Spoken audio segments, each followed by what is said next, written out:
اس نے میری ماں سے جو دل میں نفرت پال رکھی تھی وہ نکالی تھی، کیونکہ میرا شوہر وقار ایک انتہائی غصیلا اور سنگ دل انسان نکلا۔ وہ اتنا بدتمیز تھا کہ ذرا ذرا سی بات پر آپے سے باہر ہو جاتا تھا اور چیزیں اٹھا کر پٹکنا شروع کر دیتا تھا۔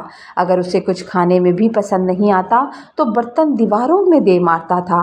اگر کسی کام میں 1 منٹ کی بھی دیر ہو جاتی تو وہ مجھے گالیاں دیتا، نہ صرف زبان سے بلکہ مجھ پر ہاتھ اٹھانے میں بھی ذرا دیر نہیں کرتا تھا۔ میری زندگی ایک اذیت کا بن چکی تھی۔ وہ شخص کہیں سے بھی پڑھا لکھا نظر نہیں آتا تھا، یہاں تک کہ سانس لینا بھی 2 بھر ہو گیا تھا۔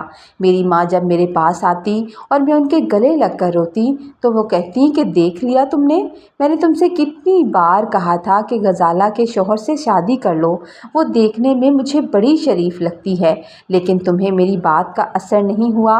اب جس طرح کا شوہر ملا ہے اسی کے ساتھ نبھا کرنا ہوگا، کیونکہ اب تو کچھ نہیں ہو سکتا۔ ان حالات میں ایک دن جب میرے بھائی علی کی شادی کا وقت آیا تو میرے ابا اور اماں مجھے اور میرے شوہر وقار کو دعوت دینے کے لیے ہمارے گھر آئے تھے، شادی پر بلانے کے لیے۔ جب ابا نے وقار کو بھائی کی شادی میں چلنے کا کہا تو میرے شوہر نے ایسے ہی بہانہ تلاش لیا۔